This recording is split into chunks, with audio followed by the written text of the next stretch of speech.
Count Vlad von Karstein and his wife Isabella have ruled the province of Sylvania for as long as anyone can remember. Peasants whisper of some dark secrets, witch hunters revile them, and the priests of Sigmar shun their court. Indeed, Sylvania has the most dire reputation of all provinces of the empire. Few men sent to spy on the rulers of Sylvania have ever returned from those dark Sylvanian forests, and then rarely with their sanity intact. In the dimly lit chamber of Drakenhof Castle, on a throne of black obsidian, sits Vlad von Karstein, the ruler of Sylvania. He waits in shadow, having set himself apart from politics and bickering of empire, for he holds terrible secret. He and all ruling aristocracy of his province are vampires, undying monsters from beyond the grave. Here he patiently waits, drinking the blood of maidens from wine goblets. For many long years Vlad has gathered his strength and mustered his undead legions in secrecy. One day soon he will march from the forests of Sylvania at the head of an army of the restless dead. The pieces of magic stone that lie scattered among the ruins of Mordheim can give the Count the power to challenge the nobles of the Empire and enslave the men of the old world. Weirdstone holds enough captured magical energy to unleash a great spell of doom to rival that of Nagash the Black. If the Count is successful, he will raise all the dead between the World's Edge Mountains and the borders of Stirland, and go to war against the divided rulers of Empire. His plans laid out, Vlad sends his thralls, immortal vampires, to do his bidding. During dark, moonless nights, black coaches arrive at the gates of Mordheim, carrying coffins. Ghouls scurry from their hiding places to greet them, and corpses stirred by a command from which the living cannot hear. Following the commands of the vampire, they hunt for the shards of Weirdstone. The night belongs to the undead, and in Mordheim it is always night.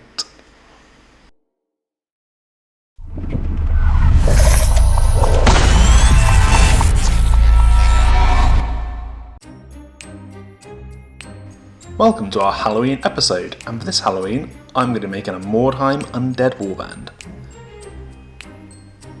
Now most of these are free 3D printable files. I've made the basis from clay and a texture roller. You can find all these files online. I won't link them because I want them to stay free. But have a look, you'll find loads of different things. And I'm going to do a little bit of talking about the Undead and Mordheim and the lore behind these guys. So first things first, let's do some zombies. Zombies are the most common of the undead, creatures animated by the will of the necromantic masters. So here we are, we're painting up our first zombie. As you can see, I'm starting with some speed paints. I've given these all a Zenithal highlight spray, so they're sprayed black and then sprayed from the top down with some grey spray paint.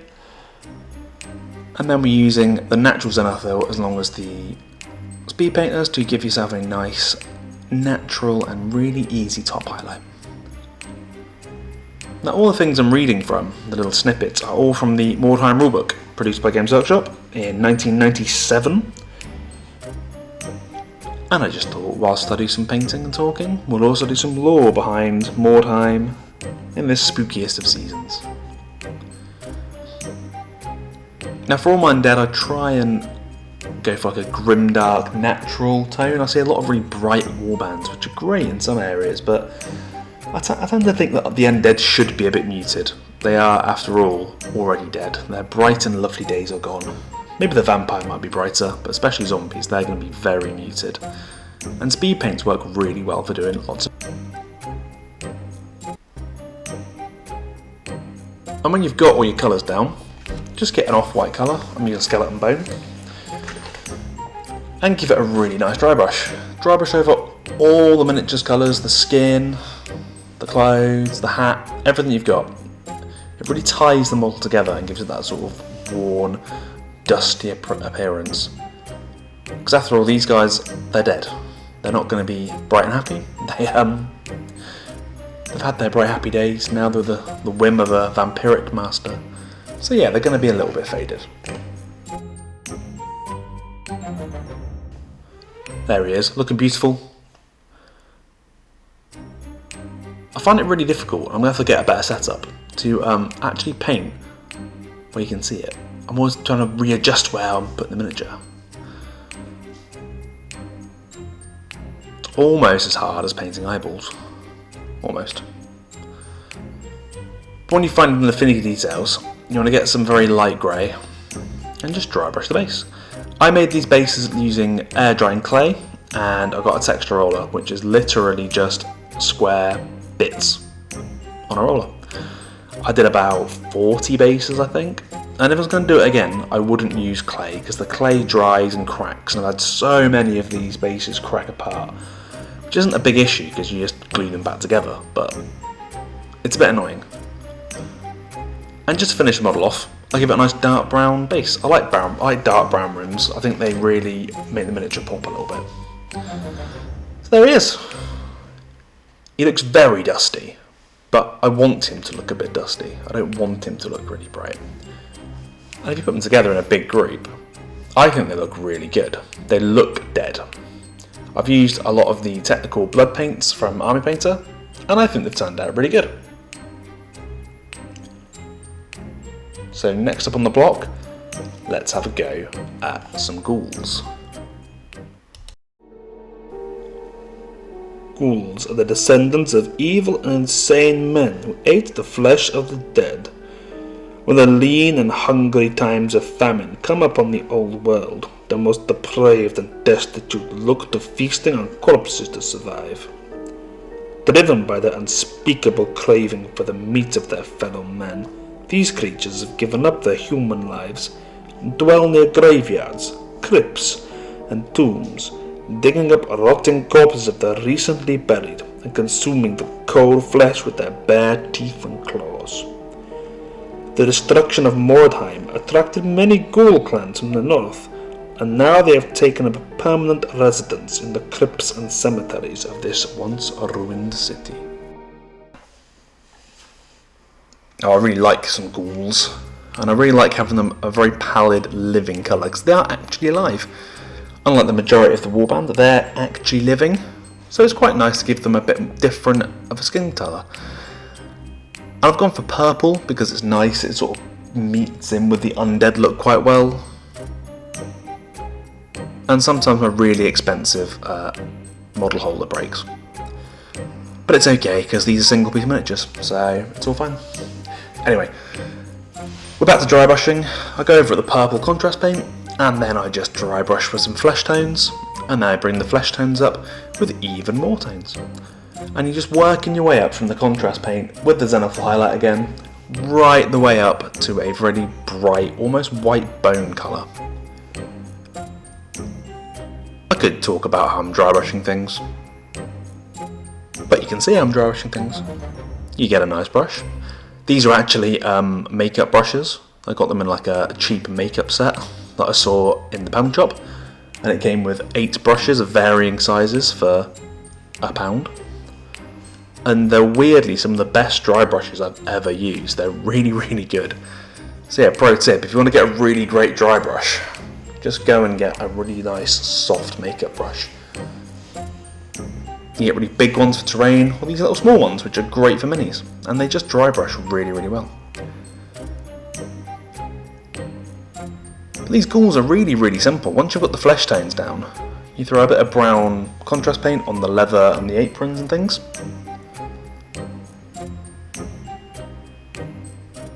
Making sure you don't make any mistakes or don't go over the wrong places. It is really important to be really careful, because if you get any other colour on the skin tone, you're never going to get it back to the exact right tone. You have to do something else like a sore or a cut or a scab. You can make any mistakes you make better, you can fix them, but it's best just to be careful and not to make the mistake in the first place. Now highlight up all the nails, the teeth, the eyes. I do change the colour of the eyes in a minute, but I like giving them a white undercoat to make them pop out the miniature. And I also highlight all the leather bindings. I try and get them sort of top down, following that zenithal highlight. They already have a bit of a highlight from the contrast paint, but I do like just to go over it with a bit of an additional highlight because it makes it pop a bit better. It just looks nicer. You could just be lazy and use contrast paints and they look absolutely fine. There's absolutely nothing wrong with just contrast, but if you want to get the little extra step, just a little bit of lighter acrylic on all the brown areas, or any colour you've done honestly, and it just makes it pop a little bit more. And you haven't got to be neat about it. These are kind of slap chopped. And honestly I quite like slap chop. I'm getting a bit more of a fan of it.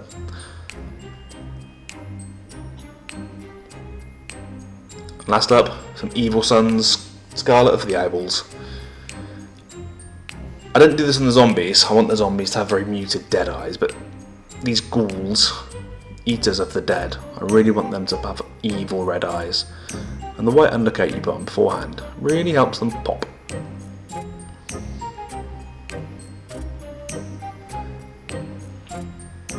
And when you're done, get some technical blood paint. I'm using the army painter stuff, and I try and make it look like it's pooling in places. Same as before, you just dry brush the base, give it a nice brown rim, and there we go. There's a lovely, horrible, undead beastie. And there's his three mates. That one there, the printing went wrong, but because of the nature of ghouls, I think they look alright.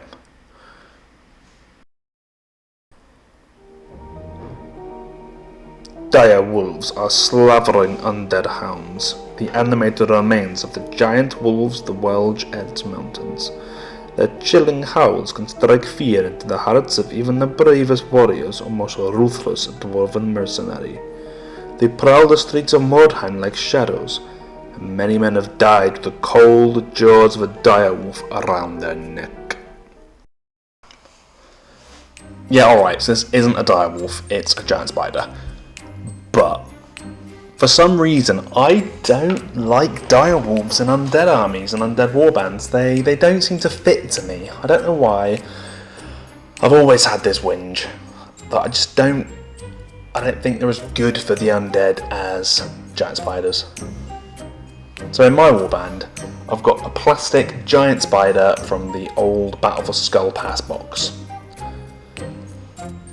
Just because I like the weird creepy shape of it, and I've just sculpted a bit of a bulbous head on top of it to make it look like a proper miniature and not like something that's missing its rider.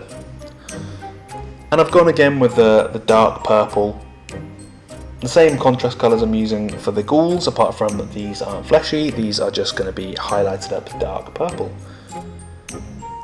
This ties in with the rest of the warband and really lets me play around with different colours. As you can see, again, I can't really figure out how to paint and show you guys the best way of me painting. I am going to get a new painting setup very soon. So yeah, sorry that sometimes you see my massive thumbs just covering the entire camera. I'm sure you're not here to see my thumbs. But yeah, I do need to get myself a better setup. So if you've got any tips and tricks on better setups, please leave them in the comments. Even better, you can like and subscribe and share this video. Because at 100 subscribers, I get to make a Patreon. Woo! Not only a Patreon, but I'm also going to have a Discord, so you guys can have an active say on what I paint next. But anyways, my dire wolf spider. Let's move on. Dregs are the most miserable human survivors of the despise of Mordheim. They are deformed and rejected individuals, shunned even by the other men and women who still live in the ruins and catacombs of the city. Vampires often recruit dregs as their servants and treat them with surprising kindness. As a result, dregs are often fanatically loyal to their undead overlords and will do anything to protect and serve them. Dregs are very useful to their masters, as they can be sent to buy equipment, weapons, and supplies from the settlements around Mordheim, which would often not welcome necromancers or where vampires fall under the suspicion of the witch hunters. They can also do the bidding of their vampiric masters during the day, when the vampires must rest in their coffins.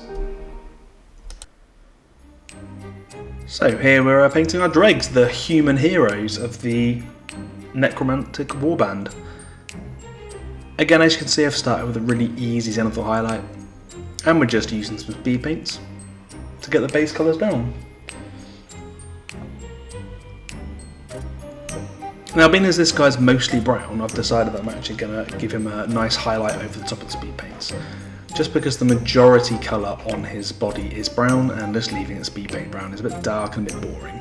So I'm just using the zenithal highlight to tell me where to highlight with the lighter brown, and just really quickly going over and highlighting all those raised areas of cloth. To keep him with the bluey, purpley kind of theme that this warband's getting, I'm just giving him a nice blue shawl. Look at that lovely blue hoodie 7.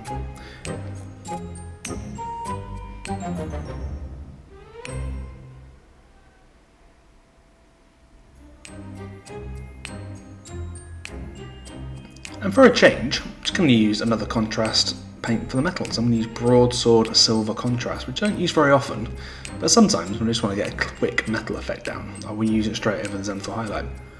I'm doing this because it's going to be a bit of clever object source lighting from that, so I'm not too worried about getting the metal colour perfect. And here you'll see I'm making the object glow a bit, just use some yellow. I've used some white in the very inside of the lantern just to make it look like the lantern's glowing a bit. There we go, job done. So here's my dreg, 1 of 3 in my warband. Always have the max number of heroes in wartime, it's really important. And here's the other two are like headhunters of varying kinds. And this one is a ghoul who found his way up into the ranks of henchmen. Necromancers are evil wizards, studying the corrupt art of necromancy. Many of them are acolytes and servants of Vlad von Karstein himself, and follow the agents of their master to the city of the damned. Others are recruited from amongst wizards and warlocks who have come under the suspicion of the various agents of Sigmar, who have fled to Mordheim to avoid persecution. So here's our necromancer for our warband. I've been looking for an excuse to use this miniature for ages. I can't remember where I got it from, but it is so freaky and so weird. I just like it quite a lot. So in my head, this is like a flesh shaper necromancer that has done one too many dark experiments on themselves and have ended up with way too many arms. And obviously the more weird stain you have, the more arms you can put on yourself. That's why this necromancer's here. But anyway, as you've seen, I've just done a really simple flesh tone. A really simple black highlight on the robes because I wanted to be a nice dark miniature, and then when I've finished all that, I'm just going over the whole miniature with a off-white. I've used skeleton bone for this one, just to pick out the highlight on the miniature, make the robes pop a bit, before going over the skin with an elf flesh, a very light flesh colour. You haven't got to be too neat with the bone highlight, because if you get some on the skin, it doesn't matter because you're going to do this highlight afterwards anyway. And then when that's done, I go over all of the lanterns with some nice gold colours, picking out all the metal details. And with a lot of these miniatures, they're very simple. There's not a lot of detail on them, so you can really get them done very, very quickly. And you can get a little bit of contrast paint. It goes a very, very long way on these things. With some dry brushes, some really simple techniques, you can have a really nice looking warband in no time at all. And that's kind of the point of this video, that a lot of people say they haven't got time or the skill to paint their miniatures, and using a few of these very simple techniques, you definitely can do it. If I can do it, you can do it. So here they are, my horrible necromancer with too many arms, too many lanterns. It doesn't really fit the grimdarky, old worldy look I was going for the rest of my band, but I like it. Vampires lead the undead in their search for magical stones that will give their master the power to conquer the empire. Although but pale shadows when compared to the dread vampire lords, the immortal servants of Vlad are still some of the most powerful creatures who fight in Mordheim. Most of them serve the undying Count of Sylvania, but some have found the city to their liking and have become independent. And our last model, our Vampire Count, our Vampire Lord. Well, they're not a mighty lord of vampires, they're still ridiculously good heroes to have in Mordheim. They're probably the most powerful starting hero in the game. Most people will just shoot them in the face repeatedly with crossbows or not fight them. So you've got to be quite careful with them, but they are one of the best fighters in the game. They're really strong.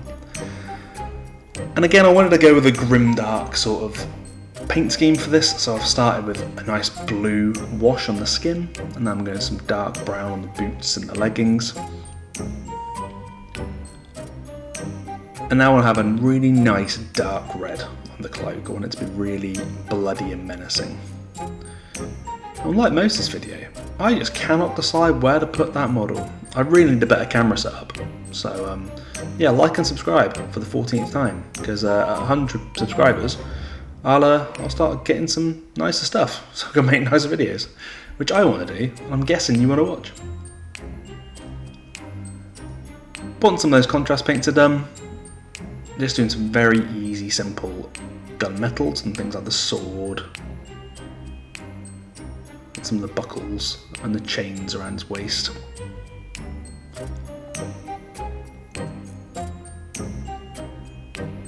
And I'm giving the skin just a very simple dry brush up there with some white. And there it is, like a blue undertone. Now the bulk of the colour, it's going to be sort of bronze, like a coppery bronze. And you slap that all over their armoured areas, and there's quite a lot on this figure. I quite like him. It reminds me of a blood dragon vampire from Warhammer 5th edition, but I'm not going to paint him bright red like the classic Bram Stoker vampire armour, which is bright red, although that model does exist and it is awesome.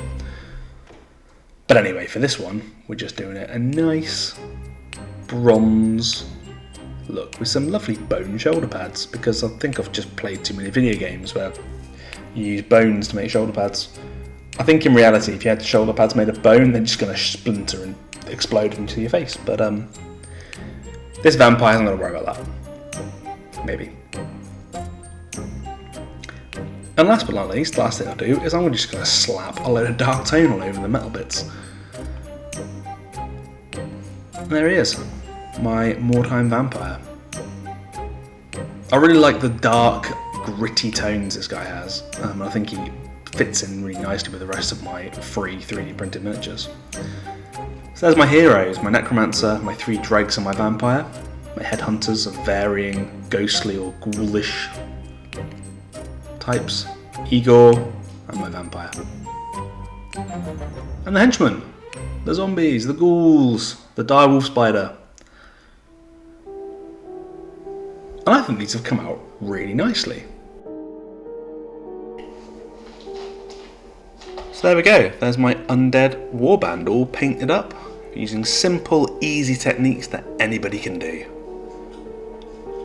I'm not using any special paints or techniques, I've just done a really simple Zenithal highlight, simple Army Painter and Games Workshop paints. And I think they look really, really nice. Okay, the scenic base might take a little bit more effort. But what do you think? I think everyone can get their warbands, their miniatures painted. I think a lot of people don't get things painted because they're so hung up on making sure they get it perfect. And honestly, you haven't got to get it perfect, you just got to get it done. So get out there, paint your minis, and I'll catch you in the next one.